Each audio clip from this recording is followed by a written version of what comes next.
გამარჯობა. დღეს ჩვენთან ერთად არის ესმა მანია, ხელნაწერთა ეროვნული ცენტრის მკვლევარი. ძალიან დიდი მადლობა ესმა თქვენი დროისთვის და თემა, რომელზეც მინდა რომ ვთხოვოთ საუბარი, არის წინააღმდეგობის კულტურა საქართველოში, განსაკუთრებით მე-19-მე-20 საუკუნეებში. რა მემკვიდრეობა გვაქვს ჩვენ წინააღმდეგობის, გარდა ეხლა ისტორიული მახსოვრობისა, თუმცა აი ეს 2 საუკუნე ალბათ უფრო მნიშვნელოვანია ვიდრე დანარჩენი ცხადი არ ვაკლებთ მნიშვნელობას, მაგრამ ისაც დღეს უნდა ვიცოდეთ. რა თქმა უნდა. გამარჯობა გიორგი, ძალიან დიდი მადლობა ამ შესაძლებლობისთვის, ამ აქცენტისთვის, ამ საინტერესო სასაუბრო თემისთვის. ნამდვილად მე-19-მე-20 საუკუნე დღევანდელი ეპოქის ესეთი ძალიან საინტერესო საყრდენი საკვლევი მასალაა და ეს აუცილებლად ხაზგასასმელი და აქცენტდასასმელი საკითხია. ხშირად ვფიქრობთ, რა არის წინააღმდეგობა, რას ვეწინააღმდეგებით, რას ვაპროტესტებთ, რატომ ვხარჯავთ იმაზე მეტ ძალისხმევას, ვიდრე ეს სჭირდებოდა ვთქვათ კონფორმისტულ კომფორტში ცხოვრებას. აი რაღაცა უფრო მეტ ძალისხმევას ვხარჯავთ, რაღაცნაირად დიდ ენერგიას ვდებთ იმაში, რომ არ ვიცხოვროთ იმ მეინსტრიმულ მდგომარეობაში, იმ გაბატონებული იდეოლოგიის მდგომარეობაში. რატო ხდება ამას, რატო აკეთებენ ერები, საზოგადოებები, კონკრეტული ადამიანები. პირველ რიგში ეს არის ყველაზე მთავარი პრობლემა, ყველაზე მთავარი შეხება ადამიანთან, ყველაზე უხეში შეხება, როდესაც მას ურღვევენ ინდივიდუალურ თავისუფლებას. თუმცა ეს მგრძნობელობა, რომ ინდივიდუალური თავისუფლების დარღვევა სხვადასხვანაირად სკივა სხვადასხვა საზოგადოებას, სხვადასხვა სახელმწიფოს, სხვადასხვა კულტურას. აი მაგალითად, ჩვენთან მგრძნობელობა საკუთარი ინდივიდუალური თავისუფლების დარღვევისა ბევრად განსხვავებულია ბალტიისპირელის მგრძნობელობისგან. ამას ძალიან ბევრი რამ განაპირობებს და ეს კარგად არის დამუშავებული სამეცნიერო ლიტერატურაში. ჩვენ მაგალითად ვცხოვრობთ ისეთ, თუ შეიძლება ასე ითქვას, გეოპოლიტიკურ ბერმუდში, რომ აბსოლუტურად გამოვვალ ბერმუდში, რომ ჩვენ წინაშე ეს მგრძნობელობა აბსოლუტური სიმწვავით არ დგას. ჩვენ ორი გამოვალი მდგომარეობის წინაშე ვართ. ერთი ის, რომ როცა ეხებიან ჩვენს იდენტობას, ჩვენ გვაქვს წინააღმდეგობის განცდა, მაგრამ მეორე მხრივ ჩვენ გვაქვს ფიზიკური გადარჩენის ვალდებულება. ამ ფიზიკური გადარჩენის ვალდებულებაში ეს ჩვენი გრძნობელობა ნელ-ნელა კნინდება, დევალვირდება და ისეთი მაღალი ხარისხის შედეგები ჩვენს წინააღმდეგობას ხშირად არ აქვს, როგორც ვთქვათ, სხვა გეოპოლიტიკურ კონტექსტში და სხვა ისტორიულ და კულტურულ კონტექსტში მოქცეულ საზოგადოებებს. სწორედ ამიტომაც ჩვენი მონაპოვარის ხარისხი და ეფექტი ისეთი მაღალი და ისეთი ეფექტიანი და ძლიერი არ არის, როგორც სხვა კულტურების მქონე საზოგადოებებში. მაგალითად, მე სულ მიყვარს ამაზე დაკვირვება და საუბარი, რომ საქართველოს უფრო ჩაკეტილი სუბკულტურული კონტექსტი და თუ სუბკულტურულ კონტექსტს თუ ავიღებთ, ბევრად უფრო ჩაკეტილია წინააღმდეგობების ბევრად უფრო გრძნობი არიან და ბევრად უფრო მყარია მისი წინააღმდეგობები, თუნდაც პროგრესული იდეოლოგიების წინააღმდეგ და პროგრესული და ეს ჩვენ ვიცით ქრისტიანობის გავრცელების პერიოდიდან როგორ წინააღმდეგობა გაუწია საქართველოს მთამას, მაგრამ სხვა ვითარება გვაქვს დასავლეთ საქართველოში,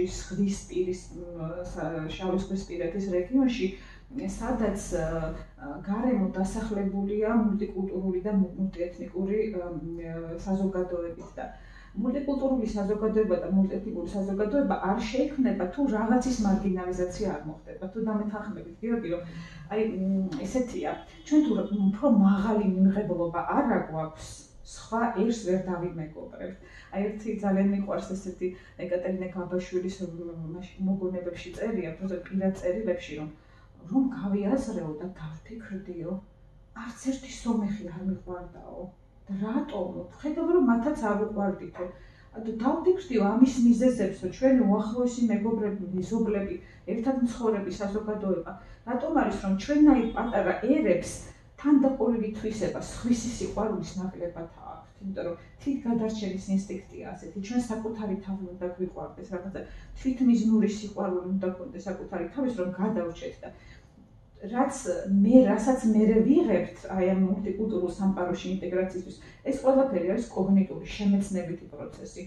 ტოლერანტობა, ეს არის სამედიცინო ტერმინი და ნიშნავს ქსოვილის გადანერგვას ან სისხლის გადასხმას. ეს არ არის უმტკივნეულო პროცესი, ტოლერანტობა, სხვისი მიღება უმტკივნეულ. ჩვენ ამას ვსწავლობთ. ჩვენ ვსწავლობთ, რომ ჩვენი ეთნიკური მეგობრები აბსოლუტურად ისეთი ძვირფასი მონაპოვარია ჩვენთვის და ჩვენი იდენტობისთვის ძვირფასი მონაპოვარია. ისინი ჩვენ გვცვლიან, ჩვენ გვთავაზობენ ძალიან გახსნილ და განსხვავებულ გარემოს. ასე რომ ორ სხვადასხვა მოცემულობაში განვითარდა საქართველოს წინააღმდეგობის კონტექსტი, ქართული წინააღმდეგობის კონტექსტი. მე-19-20 საუკუნის არქივებთან, პირად არქივებთან მაქვს მე შეხება და ეს არის ალტერნატიული ისტორია, შეიძლება ასე ითქვას, ის რაც ჩვენ ნარატივებში გვაქვს, ცოტა განსხვავებული, ოდნავ განსხვავებული ისტორიაა. ყველაზე დიდი წინააღმდეგობა თუ მე-19 საუკუნის ისტორიას თვალყურს მივადევნებთ, სულ დასაწყისიდან იწყება 1801 წლის მოვლენებიდან მეორე წელსვე უკვე გვაქვს წინააღმდეგობა 1802 წელს, 4 წელს, 11 წელს და ასე გრძელდება ბოლომდე.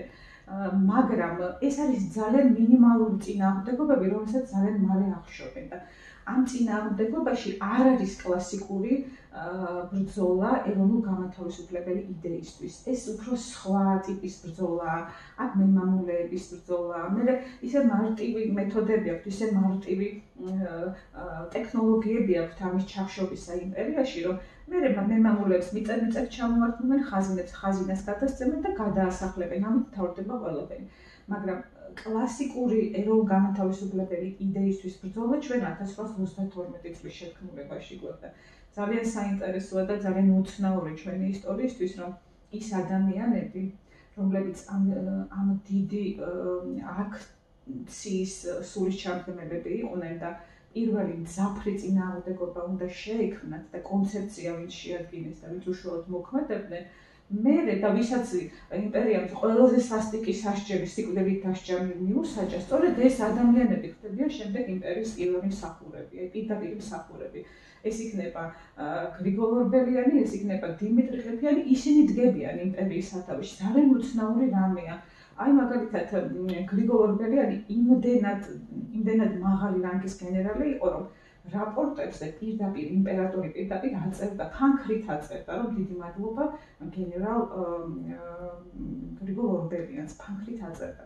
რაც შეეხება დიმიტრი ყიფიანს პირად არქივში, მის პირად არქივში, რომელიც ხელნაწერთა ეროვნულ ცენტრში ინახება, იმდენად საიმედო მოღვაწე იყო იმპერიისთვის, რომ ინახება გრიფით საიდუმლო დოკუმენტების, გრიფით საიდუმლო საქმეების ორი დიდი სია.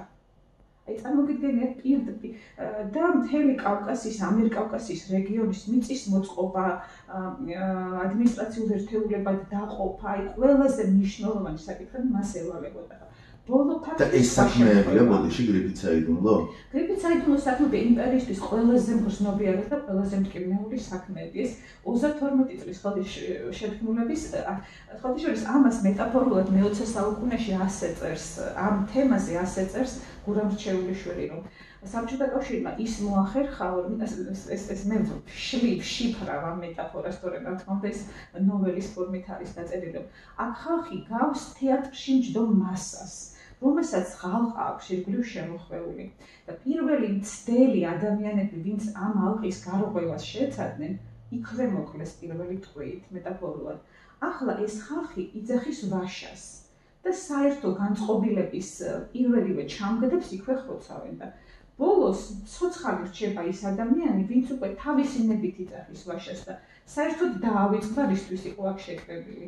აი ასეთი ფორმით მოვიდა ჩვენამდე, ასეთი ფორმით ხდება ამ კონფორმიზმის დანერგვა ჩვენში. აი წინააღმდეგობა ძალიან სუსტია მეთქი, იმიტომ ვთქვი, რომ საერთოდ სახელმწიფოს მიღწევა, ჩემი თვალსაზრისით რა თქმა უნდა, ჩემი პირადი დაკვირვებით, იზომება არა მთლიანად სახელმწიფოს მიღწევით, მაგალითად 1918-21 წლების რესპუბლიკის მიღწევით, არამედ სუბკულტურების გამოცდილებით. მაგალითად გურიის რესპუბლიკა 1905 წელს ძალიან ეფექტიანი მაგალითი იყო, რისი გაკეთებაც შეუძლია არა ცენტრს, არამედ პერიფერიას. როცა პერიფერიაში ხდება გადამწყვეტი, ეს არის უტყუარი განმაპირობებელი იმისა, რაც წარმოადგენს ცენტრი. მაგრამ ჩვენ იმდენად მოკლე გვქონდა ეს მეხსიერება და ის შესაძლებლობები, ეს არ იყო კლასიკური წინააღმდეგობა, ეს იყო ახალი სახელმწიფოებრივი წარმონაქმნის მცდელობა. მას ამ გურიის ხმელთაშუა რესპუბლიკას ჰქონდა თავისი კონსტიტუცია, ყველანაირი სახელმწიფოებრივი ატრიბუტი, თავისი მმართველობითი ორგანოებით, საკანონმდებლო და აღმასრულებელი ორგანოებით და ძალიან ისეთ ლევ ტოლსტოიც კი გამოხმაურებია თავის დროს ირაკლი მახარაძე იგონებს რომ ილიანა კაშიძემ როდესაც გურის რესპუბლიკის წარმომადგენლებს მიმართა რომ თქვენ თუ იცით ერთი რუსი მწერალია რომ ლევ ტოლსტოი რომელიც თქვენზე საუბრობს და რაღაცა განსაკუთრებით მიღწევს განსაკუთრებით აფასებს და მთელი გურია გამოეხმაურა როგორ არ ვიცით ჩვენ ტომები გვაქვს ლევ ტოლსტოის რაღაცნაირად ვიცნობ და ლევ ტოლსტოიც კი გამოეხმაურა ამ დიდ მოვლენას სულ ნახევარწერი იარსება ამ საზოგადოებაში ვერ გავწერით შევქმნით მაგრამ დაცვა ვერ შევწერით რა თქმა უნდა ბევრი რამე არ უპრეცედენტო წინააღმდეგობით ჩაახშეს ეს ალიხანოვ ის ჯავედმა იმაჰა წარმოუდგენელი რამ მიწისაგან პირისა გაანადგურეს ეს ჩვენი პირველი და ძალიან საინტერესო სახელმწიფოებრივი წარმონაქმნი. ძალიან საინტერესო წინააღმდეგობა, არაპირდაპირი წინააღმდეგობები მე-20 საუკუნეში უკვე ცენზურასთან ბრძოლის ფორმით გამოიხატება. ჩვენთან ინახება ხელნაწერთა ეროვნულ ცენტრში ისეთი დოკუმენტები, რომლის 85% გადახაზულია გიორგი. აი ჩვენ ვიბრძოდით ისეთ პერსპექტივაში, სადაც შესაძლებლობების არეალი 15%-ით შემოიფარგლებოდა. რასაც ჩვენ წერდით, რასაც ჩვენ მოვიპოვებდით, რასაც რის ხელში ჩაგდებასაც ჩვენ ვახერხებდით, რა განსწავლასაც ჩვენ ვახერხებდით, ამის 15%-ს ვიყენებდით მარტო. აი ილია ჭავჭავაძე 1961 წელს გაიცნო ოლღა გურამიშვილი და 4 თვის განმავლობაში ჰქონდა სასიყვარულო მიმოწერა მასთან და ამ 4 თვის განმავლობაში იანვრიდან აპრილამდე შემორჩენილია 250 თუ ცოტა მეტი წერილი და ორი თემაა სულ ამ წერილებში. ოლღასთან ურთიერთობის დალაგება, მოგეხსენება წინააღმდეგობა ქონდა ოჯახიდან, ეს ერთი და მეორე საქართველოს მოამბე უნდა გამოეცადა ცენზურასთან როგორ დაელაგებინა საქმე. აი სულ მუდმივი ორთაბრძოლა ქონდა ცენზურასთან, როგორ მოეხერხებინა ეს. ძალიან ბევრი ჩვენ საზოგადო მოღვაწე ეუფემიზებით ცდილობდა ცენზურასთან ურთიერთობის მოგვარებას. ხატაკი წერეთლის ცნობილი ლექსი რომ არის დამეხსენი ჩრდილოელო რა მაქვს შენთან საზიარო თვითონ ხერო მოუვლელო როგორ გინდა მომიარო ეს არ დაბეჭდილა 18 წლის განმავლობაში არ დაბეჭდილა და ბოლოს ივანე მაჩაბელს მიუწერია რომ იქნებაო ეს ჩრდილოელო შევცვალოთ უფრო უწყინარი ფორმითო უცხოელოთიო აი ასეთი ეუფემიზებულ ფორმატში ცხოვრობდით ჩვენ, აი სხვა პირდაპირი თქმა არაფრის შეიძლებოდა, როცა რამე აი ჩვეულებრივ ნიველირებულ რანგს გადასცილდებოდა, წამში ამოიღებდნენ ხმას კონფორმისტული წესრიგის დამცველი ადამიანები. აი ახლა ჩვენო წინა პრობლემების შეგვექნება თუ შეიძლება ხმას დაუწიოთ. აი ესეთი მიუხედავად ამისა, მაინც მე-19 საუკუნეში მთელი იდეოლოგიური და მთელი განსაკუთრებული ცხოვრება შექმნა ილია ჭავჭავაძემ. ერთი ექსპერიმენტი ჩავატარეთ და ძალიან საინტერესო შედეგები მივიღე. მე-19 საუკუნის ბოლო 5 წელი ავიღე. 88 წერილია ილია ჭავჭავაძის პუბლიცისტური ამ 5 წერილში და გავითვალე სად ჰქონდა და რა კონტექსტში ჰქონდა ნახსენების სიტყვა გამდედაობა და გაბედვა. ძალიან საინტერესო შედეგი მივიღე გიორგი. ქონდა 10 შემთხვევა სულ ასეთი და 8 ეხებოდა ევროპულ გამოცდილებას. აი ეს გაბედვა და წინააღმდეგობის კულტურა ილია ჭავჭავაძემ დააკავშირა ევროპულ გამოცდილებასთან. ეს არის ძალიან საინტერესო მოვლენა და ოლღა გურამიშვილს წერდა მე და შენო ანგლიური განათლება, აბა მე და შენ ანგლიური განათლება გქონოდაო, რარი უშიშრად დავიწყებდით ერთთანა ბრძოლასო. აი პირდაპირ მითითებაა, რომ წინააღმდეგობა მნიშვნელოვანია, წინააღმდეგობა ძალიან ეფექტიანია. წინააღმდეგობის ხარისხი საზოგადოების და ადამიანის ცივილურობის პირდაპირ პროპორციულია. ჩვენ ისიც კი ვიცით, რომ უბრალოდ არაეთიკურია უშუალო ხელმძღვანელის ქება, არაეთიკურია შენ წინ დგომი ადამიანი. ყველაზე მაღალი ადამიანური ხარისხი, ცნობიერების ხარისხი არის, როცა შენ ცხოვრობ რაციონალური სკეპტიციზმით. აი, ეს რაციონალური სკეპტიციზმის კულტურა ზოგჯერ ძალიან დაბალია ჩვენნაირ ერებში სამწუხაროდ. ილია ჭავჭავაძე ხშირად სულ იყო ჩასაფრებული, მაგალითად, როდესაც ის ევროპულ თემებზე წერდა და ყოველდღიურად გამოდიოდა ივერია. იყო კვირები, სადაც 3-4 დღის განმავლობაში მინიმუმ 3-4 დღის განმავლობაში ეხებოდა ევროპულ საქმეებს და აი ესე შემოქონდა ის ლიტერატურა, მისი ბიბლიოთეკის წიგნები სავსე არაფოდ კითხულობდა. ილია ჭავჭავაძე ბიბლიოფილი არ იყო, ბიბლიოფილი ნიშნავს, რომ წიგნის წერტილი არ დაასვა და ძალიან მოუფრთხილდა როგორც საკრალურ ნივთს. არა, ილია პირიქით წიგნს იყენებდა იმის, რომ ყოფაცხოვრება გაეუმჯობესებინა და აი ამ ევროპულ ლიტერატურას არამხოლოდ კითხულობდა, არამედ 80-90-100-მდე მინაწერი აქვს ამ წიგნებს, ახალი ეკონომიკური სისტემები როგორ შემოდის, აი უამრავი ყველაზე პროგრესული იდეები როგორც წიგნებშიც იყო, აი ეს შემოაქვს და ამასაც სწავლობს არამხოლოდ თვითონ.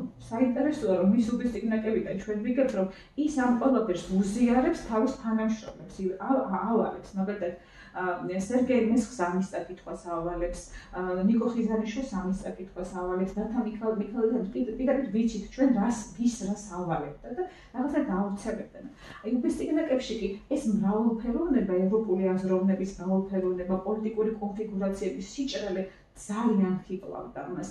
ახლა უბისტიკნაკი ხო ისეთი შეულამაზებელი თემაა, რასაც აბსოლუტურად არ ეტყობა არაფრის ზემოქმედება, ის მისი ავთენტური ნაზრევია და ხშირად უწერია, რომ ფიქრობს, მაგალითად კლერიკალები რამდენი არიან ევროპულ პარლამენტებში, თავისუფლად მოაზრენი რამდენი, ნაციონალები რამდენი. მეთქან ასეთი რაღაცა ჩაუწერია, რომ ბრიტანეთის მთავრობის ხასიათი ყოველთვის უთმობს ხალხს და ზოგიერთების ამერ არ უფრთხის უღონებაში ჩამომართმევენო. აი ესეთი ამდაგვარი ძალიან საინტერესო და უცნაური ბრძოლები აქვს ილია ჭავჭავაძეს საკუთარ თავთან, საკუთარ გარემოსთან, საკუთარ საზოგადოებასთან. მე იწყება უკვე 19 საუკუნის ბოლოს ძალიან იცვლება გარემო ერთი მხრივ, უკვე სხვა ტიპის ბრძოლა იწყება არსებულ მეინსტრიმთან, უკვე შემოდის მოქალაქეობა, როგორც ასეთი. აი მოქალაქეობა რა არის, ამის საინტერესო ფენომენია ჩვენთვის მოქალაქეობა.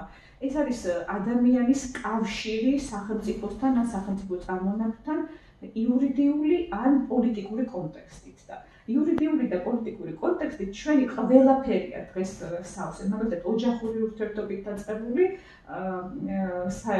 ქვეყანათა შორის საერთაშორისო ურთიერთობით დამთავრებული. ჩვენ მოქალაქეობა ყოველწამიერად გვჭირდება დღეს. შუა საუკუნეებიდან ჩვენ ვიცით, რომ აი წმინდანთა ცხოვრება ასე იწყება ზოგიერთი ცხოვრება და მოქალაქეობა წმინდანისა. რა საინტერესოა ეს მოქალაქეობა რას ნიშნავს? ეს ნიშნავს ღვაწლს. ცხოვრება ყველა ადამიანს აქვს ფიზიოლოგიური ცხოვრება, მაგრამ მოქალაქეობა ის რაღაცა, რაც ჩვეულებრივ ფიზიოლოგიურ ცხოვრებას აღემატება. ანუ ჩვენ ხომ ყველა ვიბადებით რაღაცა ერთ კონტექსტში, ერთ ნიველირებულ კონტექსტში, ერთნაირ სკოლაში დავდივართ, ერთნაირ ჯანდაცვას ვიყავთ. მე ნაკლებად ახლა სხვა განსხვავებული სიტუაციაც არის, მაგრამ ერთ ტრანსპორტში ვგზავრობთ და ჩვენ რითიც განსხვავდებით ჩვენნაირებისგან და რა ძალისხმევასაც ვხარჯავთ იმისთვის, რომ ცოტა უფრო მაღლა ვიდგეთ ამ ნიველირებული კონტექსტისგან, ეს არის ჩვენი მოქალაქეობის ხარისხი. აი მოქალაქეობის სხვა ხარისხი შემოდის მე-20 საუკუნეში, მე-20 საუკუნის დასაწყისში და მე-19 საუკუნის ბოლოს და საიდან შემოგვაქვს ეს კულტურა ჩვენ? რა თქმა უნდა ევროპიდან. ამ დროს უკვე ძალიან ბევრი გადის საქართველოსთან 90-იანი წლებიდან 94-15 წლებიდან ძალიან ბევრი ჩვენი თანამოქალაქე, ჩვენი საზოგადოების ესეთი პროგრესული წევრია უკვე ევროპაში წასული. ერთი საინტერესო ფაქტი მინდა ვთქვა, რომ ანასტასია თუმანიშვილი, რომელიც იყო კვალის რედაქტორი სოციალ-დემოკრატების გამოცემის, ასეთი ოფიციალური სახე მას, სთავაზობს ევროპაში მცხოვრებ ვიმეორებ სტუდენტებს, რომ ითანამშრომლონ კვალთან. და ძალიან საინტერესო გამოცდილებაა ეს მათთვის თანამშრომლობენ და გარდა იმისა, რომ ევროპული კულტურის ტრანსფერს ახდენენ საქართველოში და ეს ძალიან ეფექტიანი და მომგებიანი იყო იმდროინდელი პრესისთვის და რა თქმა უნდა საზოგადოებისთვის, პრაქტიკული დანიშნულებაც ჰქონდა. ანასტასია თუმანიშვილი ამ ადამიანის ჰონორარს უხდიდა. აი მაგალითად, ასე მოვიდა, მოიყვანა ანასტასიამ თუ შეიძლება ასე ითქვას, ნოე ჟორდანია, არსებობს უამრავი წერილი, სადაც მადლობას უხდის, რომ დააწყებინა თანამშრომლობა და ეს ახალი გაგებები, ახალი ეკონომიკური ურთიერთობები, ახალი ფილოსოფიური ცოდნა, ახალი მიმართებები, შემდეგ უკვე პრობლემის, შემდეგ უკვე პოლემიკის საგნად ქცეული მიმართებები ნოე ჟორდანიამ შემოიტანა საქართველოში და თავიდან ანასტასია არ ერეოდა ნოე ჟორდანიას წერის მეთოდებში, მის განსხვავებულობაში და პირდაპირ უბეჭდავდა რაც იყვარა. ბოლოს მიხვდა, რომ მისი რანგი და დონე ბევრად აღემატებოდა აი ამ მკითხველის რანგსა და ის ერთხელ მისწერა, რომ იქნება ისე გავაკეთოთ, რომ ეს თქვენი მოსაზრება მხოლოდ იმ ერთი მუჭა ხალხისთვის არ იყოსო, რომელსაც ეს ერთი მუჭა მეგონი მაშინაც 15% იყო, ხო? რა თქმა უნდა. შეიძლება მაგდენიც არა, მხოლოდ ინტელიგენციას არ შეეხებოდესო და ზუსტად ხალხისთვის გასაგებ ენაზე იყოსო და ნიკოლაძე მოპასუხა ძალიან უცნაური რამ, ის ერთი მუჭა ხალხი არის ყველაზე მნიშვნელოვანი და ის ერთი მუჭა ინტელიგენცია მნიშვნელოვანი და ჩვენ ყოველთვის მასზე უნდა გავაკეთოთ აქცენტი და სწორედ ამ დაახლოებით ამ თემაზე მოხდა შემდეგ ილია ჭავჭავაძის და ნოე ჟორდანიას დაპირისპირება მის თემებთან დაკავშირებით, მარქსიზმის საკითხებთან დაკავშირებით. მოკლედ ეს ცოდნა შემოდის. სხვათა შორის ანასტასია თუმანიშვილი აწყებინეს ფილიპე მახარაძესაც ზარეკ და მე 1924 წელს მოსაუბრის ფსევდონიმით წერდა და ილია ჭავჭავაძის საწინააღმდეგო სტატიები პირველად ანასტასიამ დაუბეჭდა ფილიპე მახარაძეს და სხვათა შორის 1924 წელს მერე უკვე ცენტრალური კომიტეტის მდივანია ფილიპე მახარაძე და ეს ხალი ძალიან ხმა მოგებული ხალია ანასტასია და პირდაპირ წერს, რომ განამე ვერ ვხედავდიო თავმჯდომარის საამებლად ჩემი კოლეგები თვალებში რომ უყურებდნენ მათო. ესეთი ხალი არაკონფორმისტი ხალია და წერს პირდაპირ ფილიპე მახარაძეს ძველო ნაცნობო ფილიპე. თითისქნებით ესაუბრებ, ეს იშვიათია 1924 წელს ამის გაბედვა მით უმეტეს ამ აჯანყების ჩახშობის შემდეგ. 1924 წლის აჯანყება იყო პირველი ერთ-ერთი მე-20 საუკუნეში ძალიან მწვავე გამოცდილება, რომლის ჩახშობა და შემდეგ უკვე იწყება სხვა ტიპის ბრძოლა. თქვენ ვიცით, რომ აი ეს შისახკომის და ტროიკის წევრები, ვინც ჯალათებად იყვნენ გამოყენებული, სულ რამდენიმე თვეში მათ მიმართ მიმდინარეობდა სასტიკი რეპრესიები. აი განურჩევლად ყველას მიადგა საბჭოთა სისტემა და საბჭოთა ხელისუფლება და უკვე აბსოლუტურად არ ჰქონდა წინააღმდეგობას აზრი. მე მომწონს ესეთი ხშირად ვამბობ ხოლმე, მირაბ მამარდაშვილს აქვს ერთი ასეთი ფრაზა, რომ ეს იყო ანთროპოლოგიური კატასტროფა, რაც მე-20 საუკუნის 20-იანი წლებიდან განვითარდა საქართველოში. ეს იმას კი აღნიშნავდა, რომ რაღაცა გლობალური კატასტროფა და ოზონის ხვრელი და გათბობა და გლობალური დათბობა და რაღაცეთი ასტრალური მოვლენები მოხდა.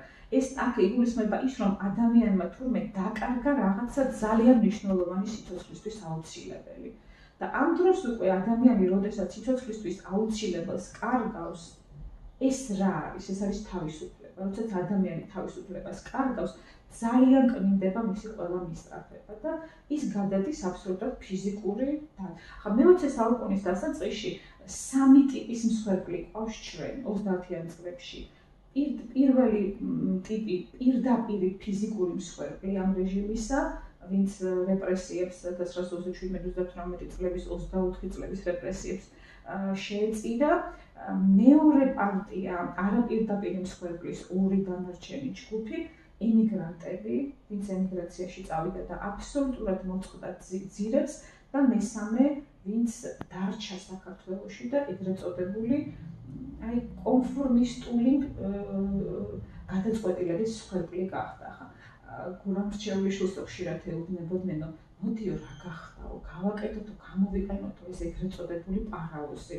ან რომელსაც მე მერაბნავარდაშვილმა უწოდა სიტყვა ბლოკები და მკვდარი ნარჩენები და საკომუნიკაციო დემონები, რომელიც ახლდა თავის გადარჩენისთვის და თავიანთი შემოქმედებითი პროდუქციის გადარჩენისთვის მეცნიერთა ნაშრომებს, უფრო მეცნიერთა ნაშრომებს, ნაწილობრივ მხატვრულ შემოქმედებასაც კი, რომ აი უსთხოვდნენ, რომ მოდი გამოვიყენოთ და დავწეროთ აი რაღაცა მაამებები 3-4 წინადადება და მე ამას იმხელა ინერციული შესაძლებლობა აქვს, რომ ყველა გამომცემლობა და ყველა რედაქცია რაღაცას დაგიბეჭდოს. მაგრამ გურამჩელიშვილი, მივხვდით, რომ გურამჩელიშვილი არ იყო პოლიტიკური მეამბოხე, ის უფრო შემოქმედებითი მეამბოხე იყო.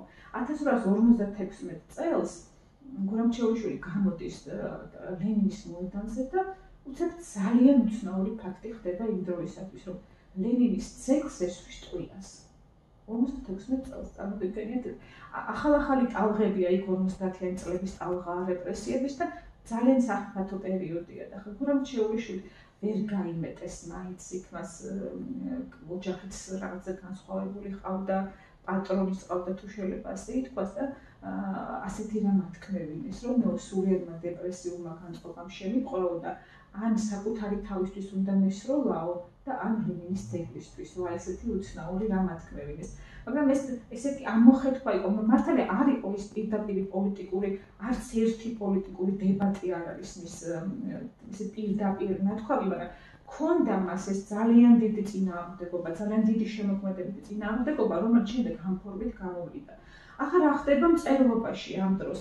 აბსოლუტური კეთილდღეობის პირობები შექმნა საბჭოთა კავშირმა, რომ ყველა მწერალი ვალდებული იყო ეწერა, როგორი კარგია ახალი დასახლებები, როგორი კეთილმოწყობილია, როგორი კომფორტულია, როგორ ზრუნავს საბჭოთა ხელისუფლება ადამიანის ჰარმონიულ განვითარებაზე, მუსიკალურ სკოლებზე, ფიზიკურ ჯანმრთელობაზე, როგორ აძლევს საგზურებს და აგზავნის დასასვენებლად ეს კურორტების ინტეგრაცია, ჩვენ ჯანმრთელობის კულტურა, აცრების და პრევენციული მედიცინის კულტურა, ეს ყველაფერი აქტუალიზებულია ჩვენს მწერლობაში, პირდაპირ მწერლობაში, ის კი არა რაღაცა რაპორტებში და ანგარიშებში, მწერლობაშია ამაზე საუბარი და აბსოლუტური კეთილდღეობა, მოჩვენებითი კეთილდღეობა და უცებ მწერლობაში ხდება ის, რომ სადღაც ჩნდებიან აი ამ აბსოლუტური კეთილდღეობის ანტიპოდური პერსონაჟები, მაგალითად მათხოვრები, მაგალითად ჯიბის და ღამის ქურდები,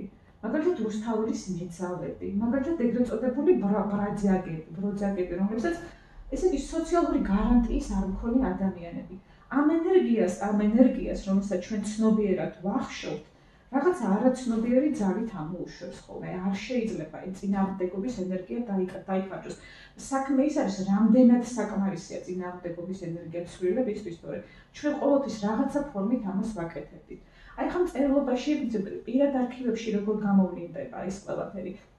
პირადი არქივი იმით არის საინტერესო, რომ აქ ისიც არის, რაც არ გამოაქვეყნა და რის გამოქვეყნებაც არასოდეს უცდია საზოგადო მოღვაწეს.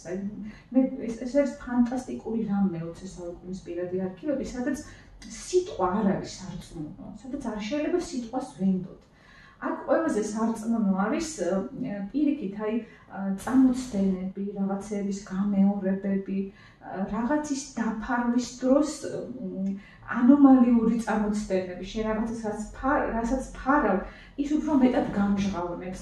აი ასეა ამ თვალსაზრისით არის შესასწავლი მე-20 საუკუნის არქივები.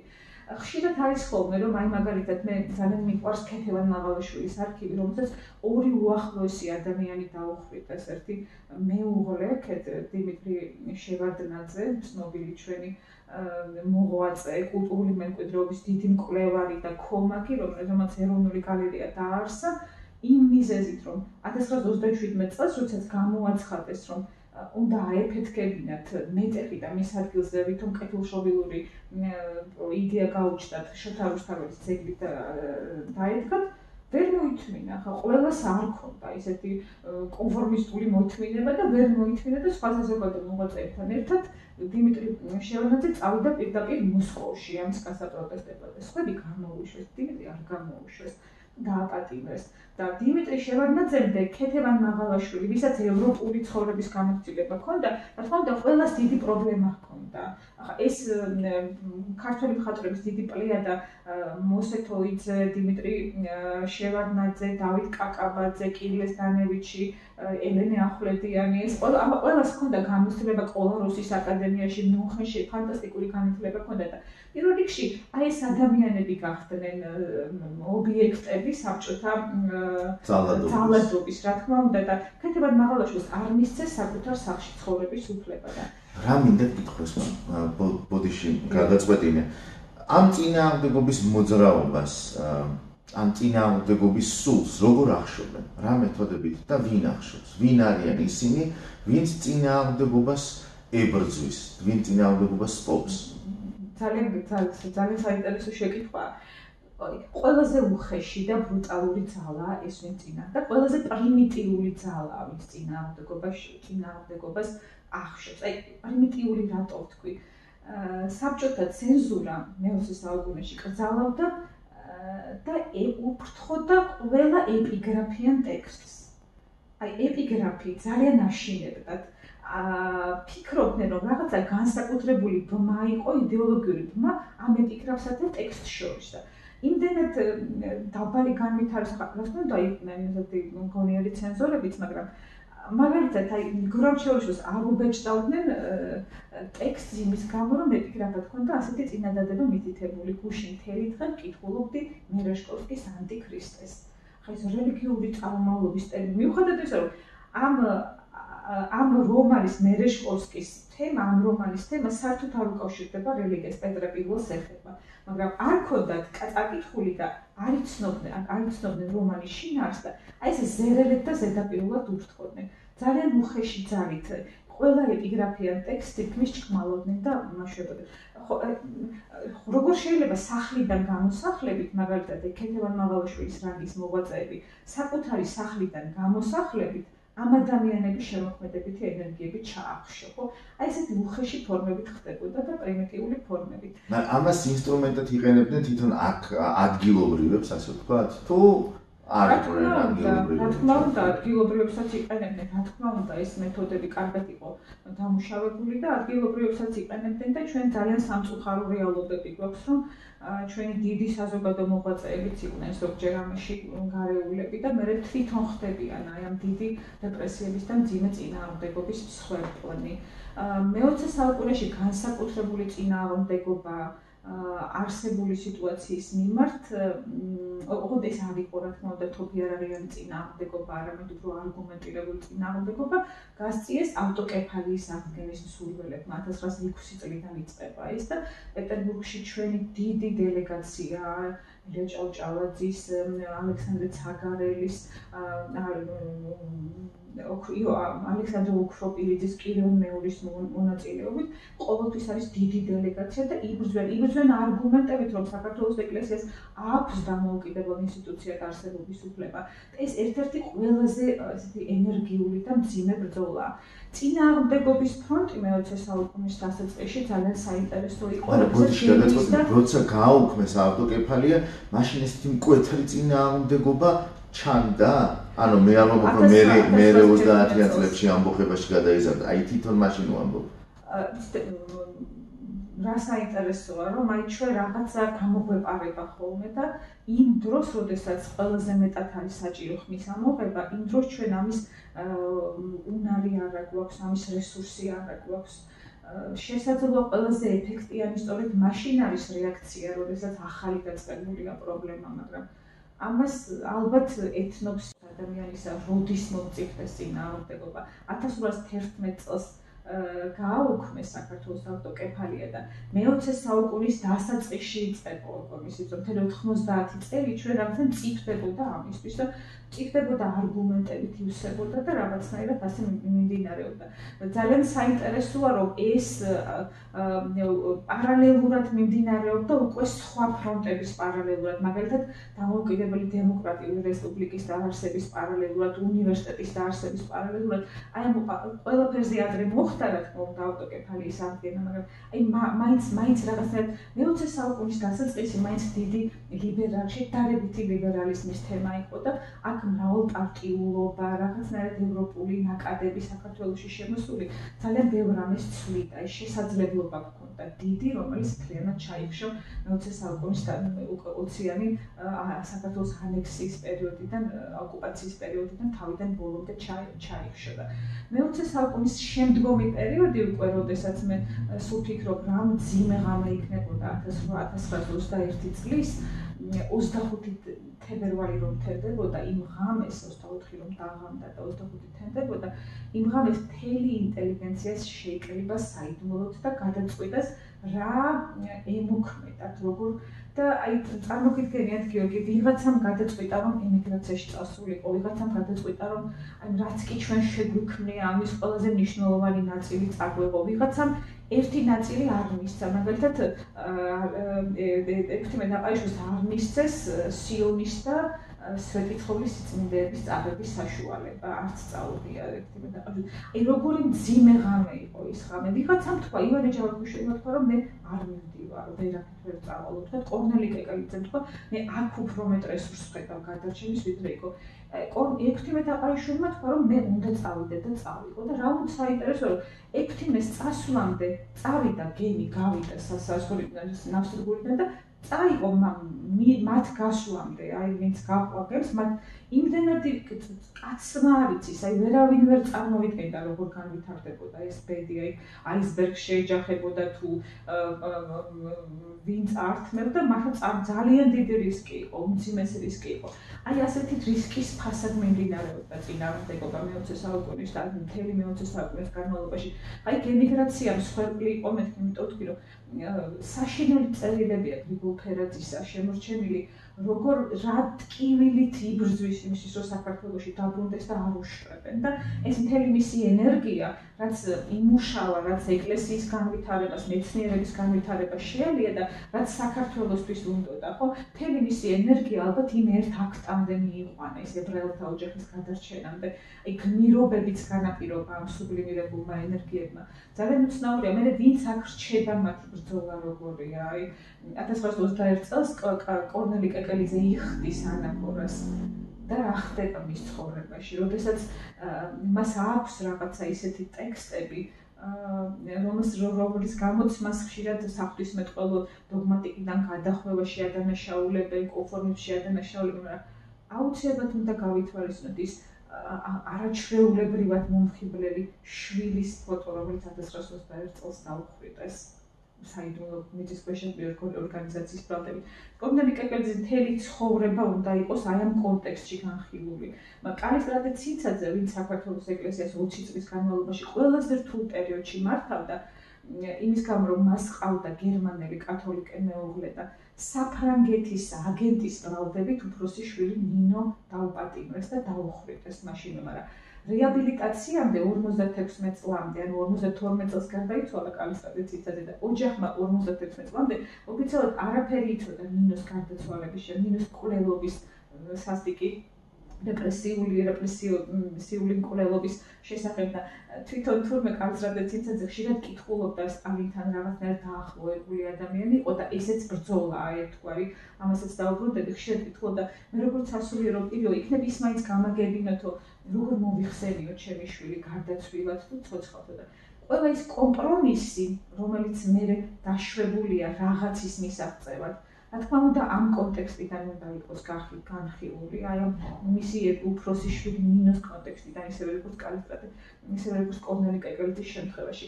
წინააღმდეგობის კულტურა როგორია, წინააღმდეგობის ეფექტი ძალიან მცირეა მთელი მე-20 საუკუნის განმავლობაში, სწორედ ამის გამო. კალისტრატე ცინცაძე იწყებს მიმოწერას სტალინთან, აი მისი სტალინთან გაგზავნილი წერილების შესწავლა ძალიან საინტერესოა, მიმართვის ფორმები როგორ იცვლება გიორგი, როგორ ხდება თანდათანობით სტალინის კულტის დესაკრალიზაცია, თავიდან როგორი შიშით და კრძალვით ესაუბრება, როგორი სიაღმატებული ლექსიკა აქვს შემოტანილი და მერე უკვე როგორ ძალიან ბეწვის ხიდზე გადის პატრიარქი, რომ მისი პორტრეტის დესაკრალიზაციას აღწევს რაღაცნაირად და არადა უნდა ისევ დაუბრუნოს საქართველოს მართლმადიდებელი ორგანიზაციების წიაღში ჩასვას, ისევ განაგრძოს იმ დიდი გამოცემების ტრადიცია, რაც მე-20 საუკუნის დასაწყისში არსებობდა და უნდა პირდაპირ გულმოსაკლავია, როდესაც ვნახულობთ, რის გამოცემას ითხოვს 59 წელს, აი უპრიმიტიულესი პირველდაწყებითი ლოცვების გამოცემას ითხოვს კანდი ჯარკვიანთან გაგზავნა წელში, მაშინ როდესაც საღვთისმსახურო და საღვთისმეტყველო ლიტერატურის გამოცემის ძალიან დიდი გამოცდილება ჰქონდა.